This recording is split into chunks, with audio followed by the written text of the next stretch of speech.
Welcome to Reckless Paradise, everybody. I am your host, Marissa, and I'm here with my co host, Dystro. Say hi. Hello, everyone. Happy Thursday, everybody. I hope everybody is having a good week so far. I'm actually having a decent week. I've been on the road a lot this week. I'm not going to lie. Yeah, that's good. I guess.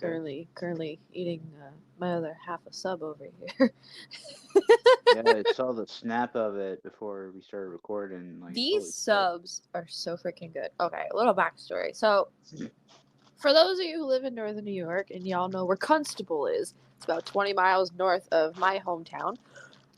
There is this Amish store called Yoder's that sells literally the best sub I've had in my life. They're so freaking good. They're like I think $9 or $10 and they're huge. Like they're really thick. Like you literally cannot eat the whole thing in one sitting. You have to eat like a half and then like eat the second half later. It's so freaking good. It's so good. That's I'm taking you there, Daisha, when you come up. I am definitely taking you there. You're gonna love it more than Drex. I'm gonna tell you that right now. Okay. It's Hmm. so freaking good. You're not gonna want to leave there. Like there's like thousands of seasonings like prepackaged in plastic containers, like by hand. There's like thousands of different kinds of candy and baked goods, like and chips, and you'll love it. I'm telling you. Okay. Anyways, thank you guys for joining tonight's episode. We hope y'all enjoy. So, tonight's episode, we are doing another Let's Talk Rivalries episode. This time, we are covering the rivalry between The Rock and Triple H. So, as usual with these episodes, I usually let Dystro take the floor, and I'm going to let you do that while I try to finish this sub. So, like she said, we are going to be talking about the rivalry of Triple H versus The Rock. Now, if you don't know who either of those two are, you've been living under a rock and you should be ashamed of yourselves. Um, um, but The Rock and Triple H, like they are the term Attitude Era at its finest. They've been through the thick and thin. They've been through like mid late '90s to early 2000s, going into '02 and beyond sometimes. And it's funny that this time period, it's like Triple H is, he's COO, and Rock was like just went back into wrestling not too long ago after this. Uh, After this, like during this episode, so it's kind of funny that we're coming full circle to talking about them now, which is kind of ironic. It's like the rivalry never dies, kind of in a way. Um, so when I was doing some research on this, I I found that I guess they started. I'm putting that in air quotes, but they started their rivalry, I guess, in like 1996. And this is like Rock's debut for the World Wrestling Federation too during that Survivor Series that year. Mhm. I'm like, that's just crazy. Like how I don't know how that was their rivalry. That's how it started. Like that's just crazy. I was like, okay, whatever. Also, how's that sub over there? I just took the last bite. I'm good. I'm full. I'm good. Yoders. Yoders. Yoders. Eat fresh. Eat Amish. That doesn't sound good. I know it doesn't. Keep going. But they fought like several thousand times over the WWF title, going back and forth with it, and this is the point where it's like Austin wasn't. He was in the title picture, but it was mostly just featured Rock and Triple H. Um, I think their last match together was in '02, like as singles competitors. Like they were in like tag team matches, 6 man, 8 mans, whatever have you. They're at like the test of time.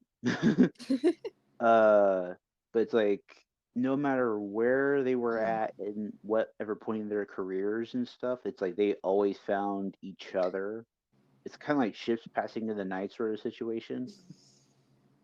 Um, but so yeah, like when I was looking at their rivalry and stuff like that, good thing the cage match did the help for me. So their feud started. I keep putting that in air quotes.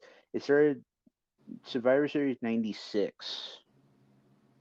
It ended. Let's see. It ended on August 19th of 2002 on Raw, and that was like all their. That was just their rivalry as a whole. Yeah. And I think '02. This was like around time when they were about to do brand split too. Mhm.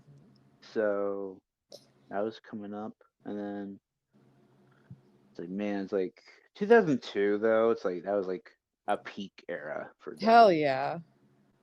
Um, because like you have like Rock, Austin, Triple H. You have like what fucking Hogan.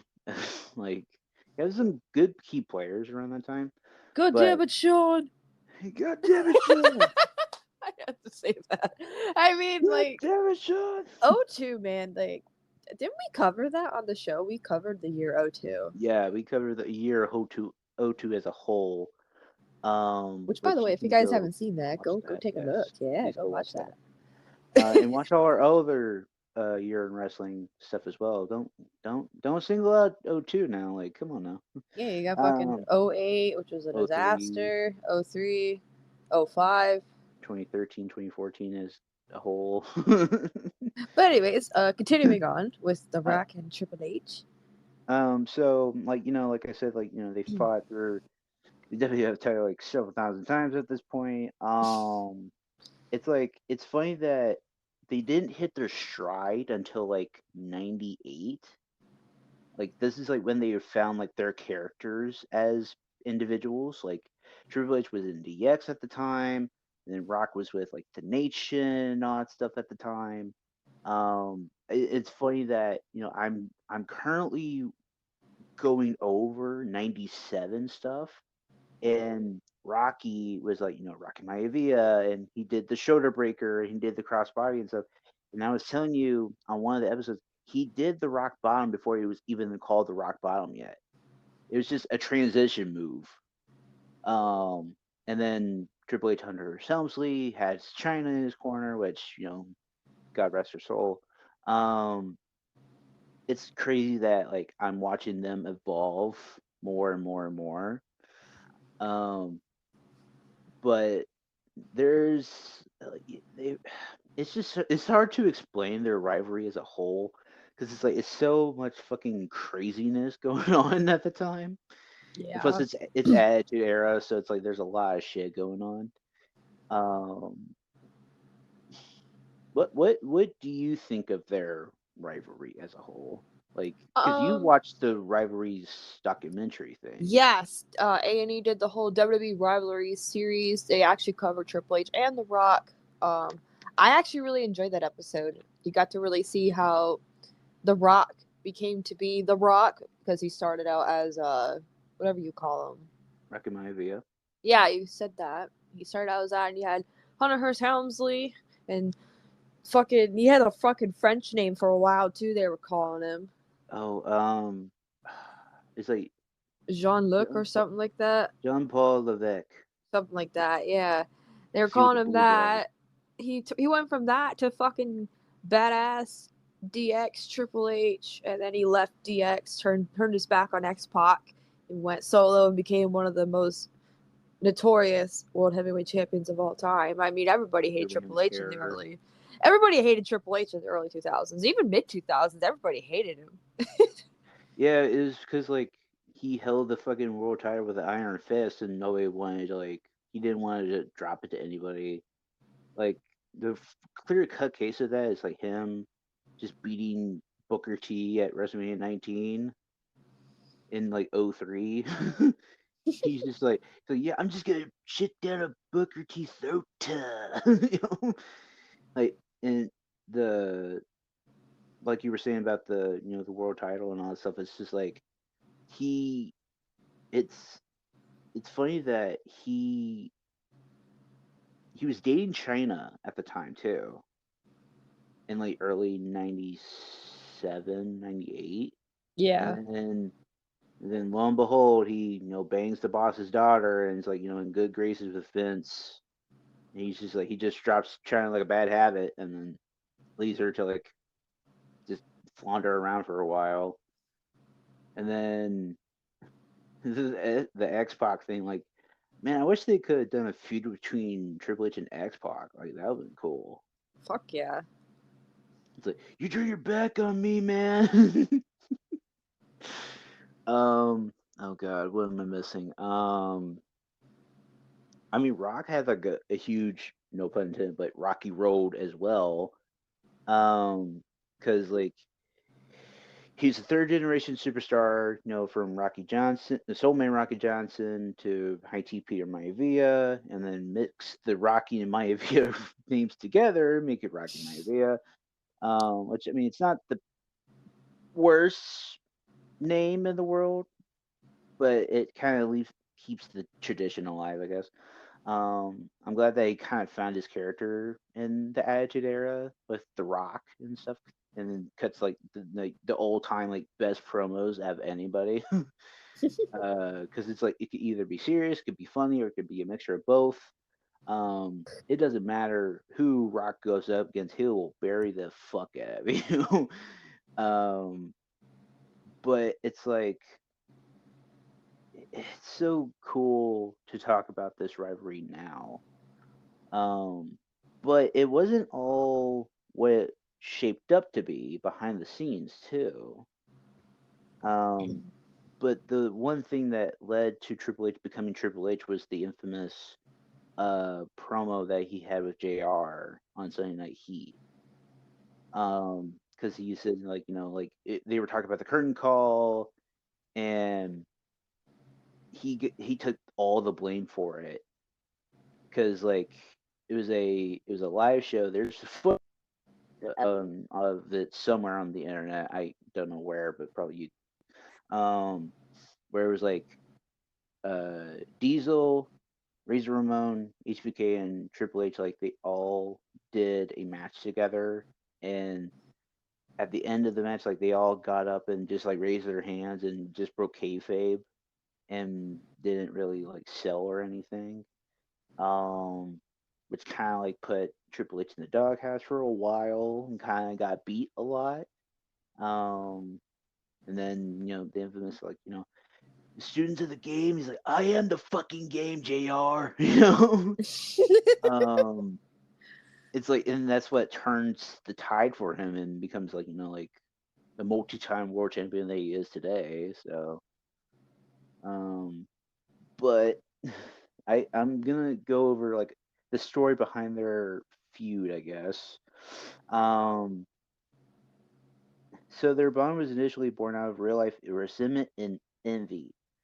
So so it was like July 2000, and this is like when WCW was like about to start to crumble. Like they were like having like the worst like production year and all that stuff.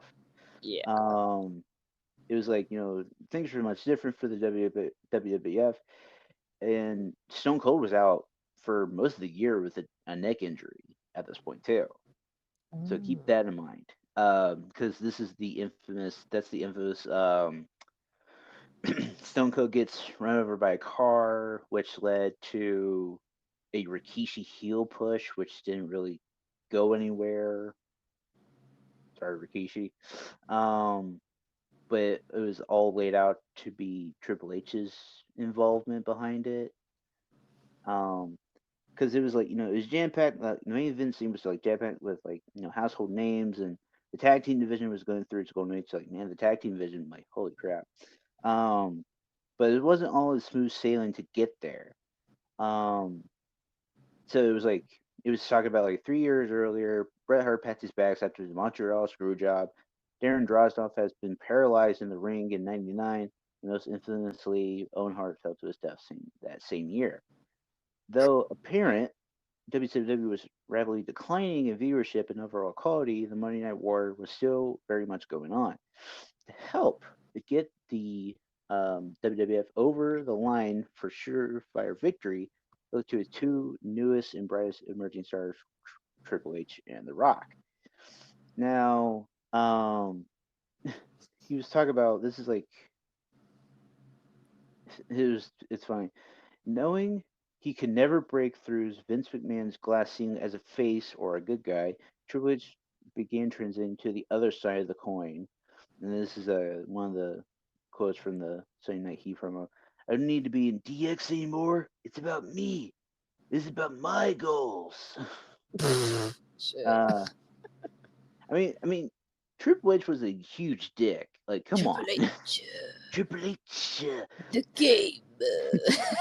His Oh, fuck. 2011 wife. You motherfucker. You motherfucker. God Um, damn it. but in 2000, like what propelled Triple H's main event push was the feud with McFoley. Mm. Uh, the matches that come to mind is la- I'm sorry, the Royal Rumble 2000 match with Mick, and then the Hell in a Cell the month later at No Way Out 2000. That's what actually propelled like Triple H to like mega heel at that point too. Um, but then it's like The Rock, like his a far cry from the bland babyface he debuted as 3 years earlier.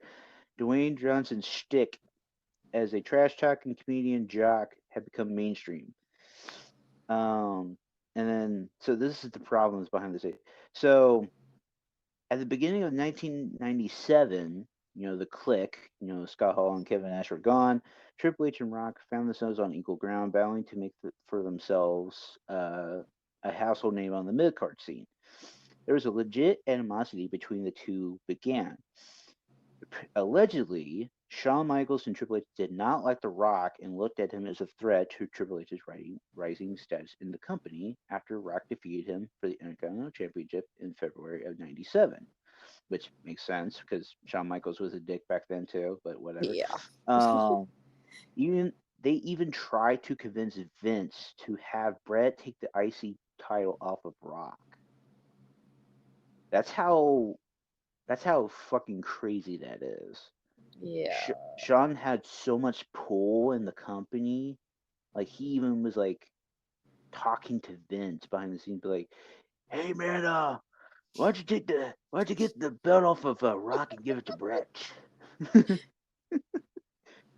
You shouldn't making doink, man." Oh my god.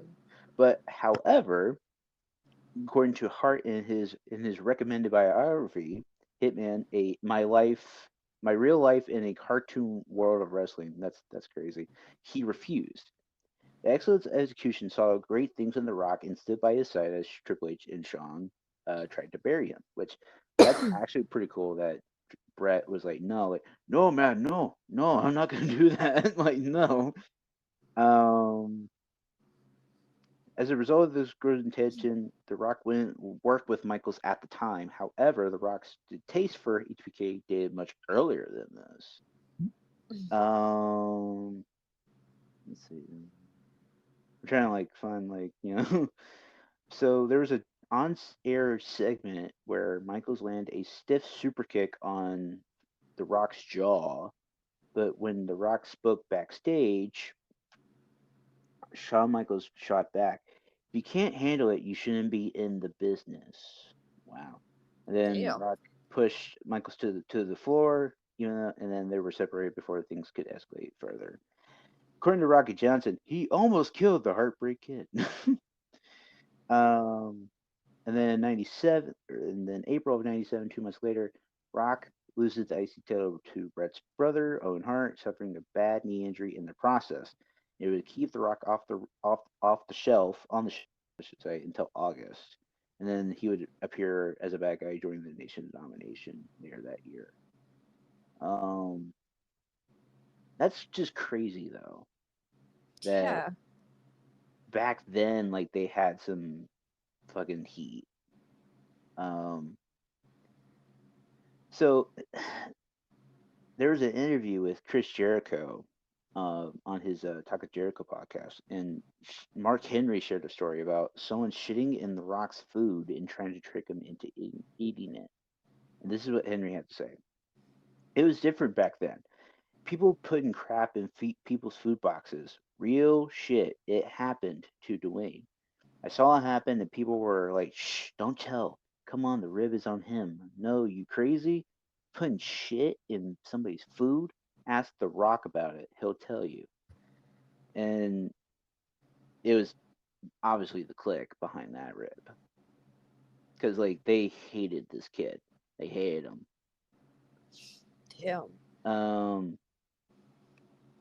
it's just crazy that after all that animosity, it's like it kind of made their feud and their rivalry like even more epic, because it's like all that backstage heat that he had with like Shawn and Triple H back then, and kind of like I guess oozed onto the screen for us, because it's like it's actual like like legit personal heat and hate for that one Yeah. person.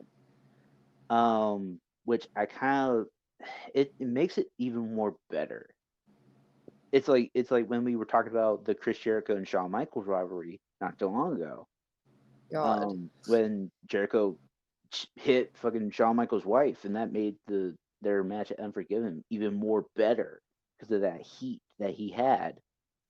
Um, and it makes it like it's good. It's good storytelling. Let's just say that it's just good Yeah. storytelling.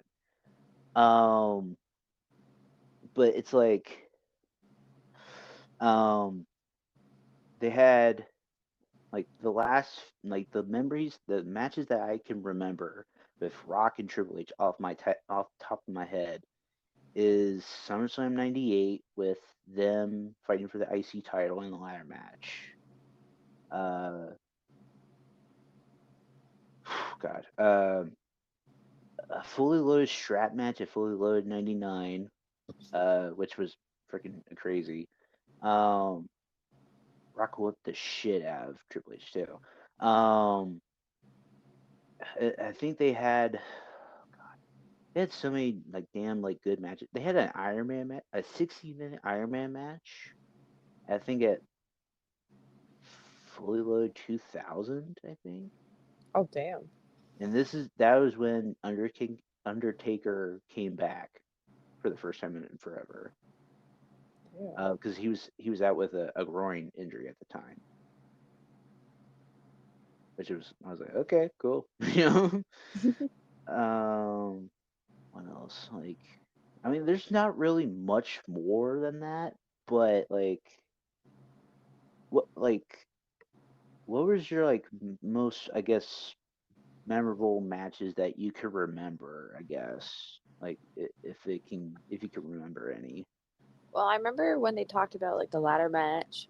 I remember them talking about that. That was like the one match I really remember because rather than using the ladder to climb up, they decided to use the ladder to just hurt each other. Yeah, Because like they they really compared it to Shawn and Razor Razor. Ramon's ladder match where they actually used the ladders and did stunts off of them. Hmm. And then you have Triple H and Rock who just wanted to beat the piss out of each other with them. Yeah. I know like fucking Mark Henry got involved like a few times in Oh that no. match too. And this was Not like Mark Henry. this was when he was a sexual chocolate, Mark I Henry was too. gonna say I was like, oh no. No. um Plus it's like it's just great. Like he was hyped the whole time for that matchup. He doesn't even get involved in the finish at all. But then like he tries to go after China, and then China sucker punches him, and then he like just drops like a stack of bricks, like just dead. Um, and then like Triple H goes up. It's like he's got like full tights on at this point too. Still, he doesn't even go to the trunks yet. This is how far it goes.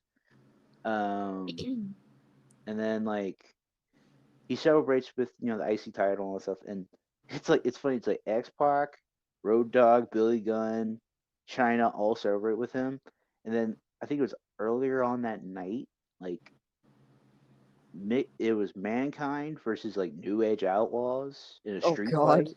And it was for the tag titles, and no joke, it was like maybe 2 minutes. Like they were being the piss out of Mick Foley. They were being the dog shit out of him. I mean, why am I not surprised? Well, I like to have pain. And your sex on the bitch. um, but it's like, yeah, like the one match that comes to mind is the ladder match from SummerSlam '98. Because it put both men, like I guess, on the map technically to become upper mid to main event level. Um, because they could prove that they can go. Yeah. Um, and put like you said, like they were beating the hell out of each other with those ladders. It's like I feel like if they fucked up on that ladder, like what would they do? Like what could have they done? Like if the ladder had fucked up, like Right? like they're gonna have to call it off. Well, they'll go, okay, pin them or something, like like whatever. Um, because like you can't just go to Ace Hardware, like, yeah, can I get like 5,000 ladders? Like, okay, like, yeah, like because those shit cost money. 98 money too. Um, it's actually funny.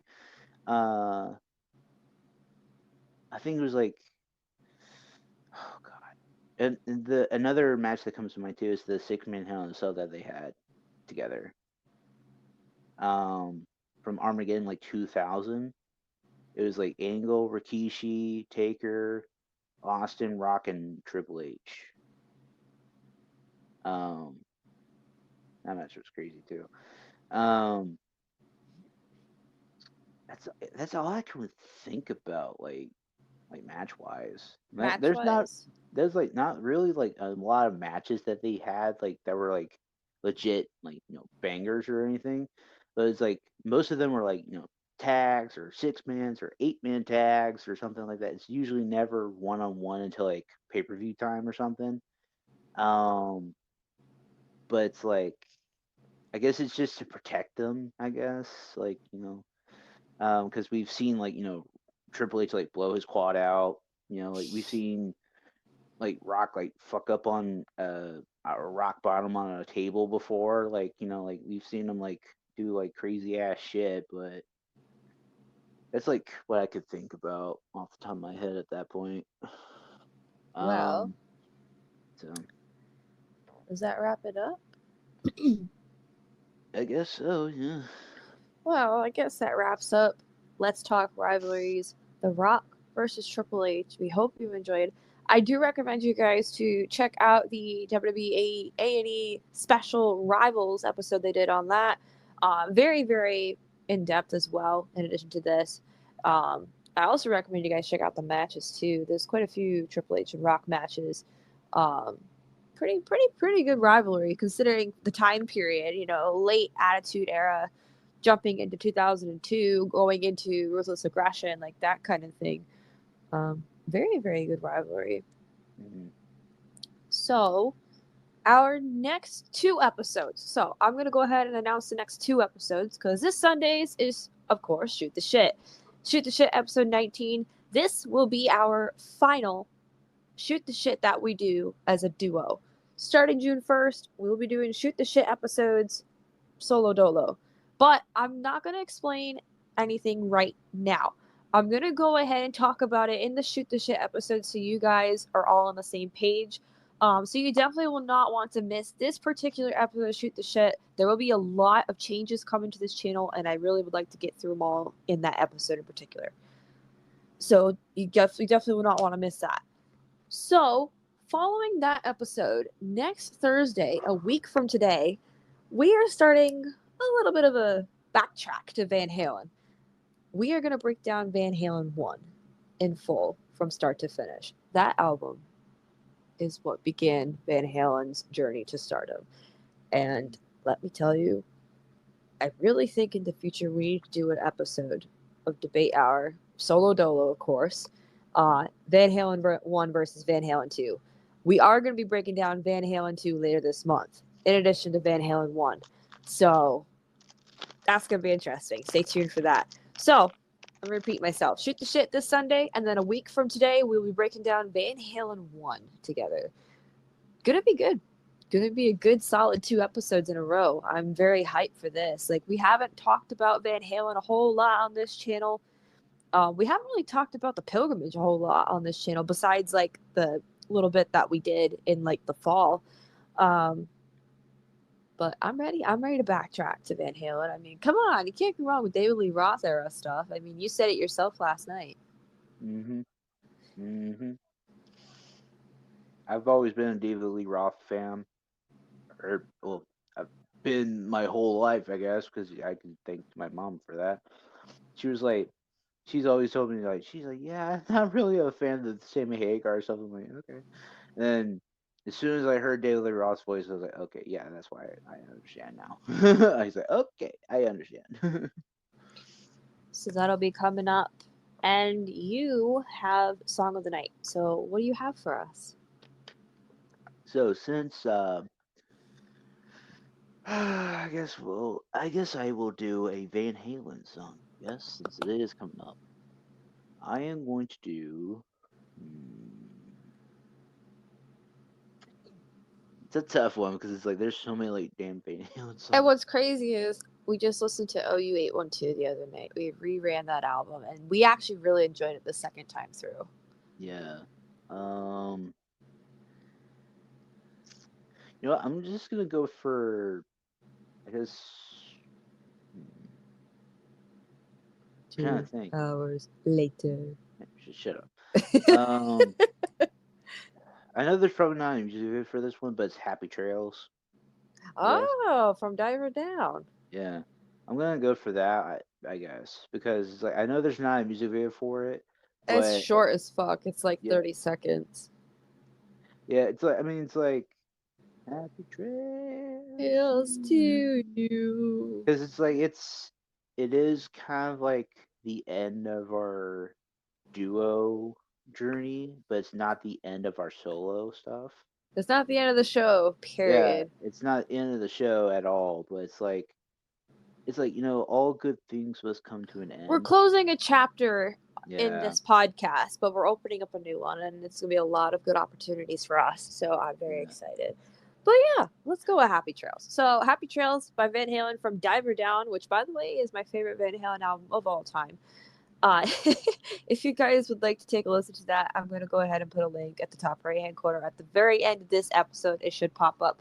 Go on ahead and take a listen. It's very short. It's a very kind of like goofy kind of track. It's the closing track of Diver Down. So I think y'all enjoy it. So go on ahead, take a listen. If you stuck around to the very end, we greatly appreciate your support. Go on ahead and follow us on social media by clicking on that link in the description below, which should take you to Linktree. We have Instagram, TikTok, Reddit, and Twitter. Go on ahead and follow us there to keep up to date with the show. You never know what happens. I've gotten sick a lot this year. I mean, I've had technical difficulties in the past. Um, you just never know nowadays, so it's important to keep up to date with us so you're on the right track. Dystro's YouTube channel is there as well, where he posts weekly gaming content and memes. We just played some Skate 3. Yeah. Surprisingly, we actually ran back Skate 3 and had some funny moments happen. So, Yeah. did you upload those today? Uh, no, I haven't yet. But You got to. I think within tomorrow or Over the weekend. over the weekend, it should be up. I think. Yeah, we play a lot of games outside of the pod. Skate 3, GTA being a huge one. That's like our go-to, and Mm. many more. And like I said, he posts memes. He'll post some funny stuff that we find or stuff that I find for him. So what are you at for subs right now? Let's see. Trying to get to 1400. So I know at this time I should, or I am going to be maybe hopefully 1351, 52. I guess. I'm trying to build up my subscribers again because like it went down a little bit, so I'm like trying to like build them up again. It's not going well though. It's not going well. But I hopefully I can just get to 1400 by next month. So hopefully. So, like we've mentioned, June 1st. Hopefully, we can get you up to 1,400 subscribers. Let's make that happen. Today is what, only the 8th or 9th. So let's make that happen. Go subscribe to today's show. Go watch his stuff. Share his stuff around, please. Once again, take a listen to tonight's song of the night, "Happy Trails" by Van Halen, and that's it. Thanks for listening, guys. We'll catch you guys this Sunday for Shoot the Shit. Peace. Peace.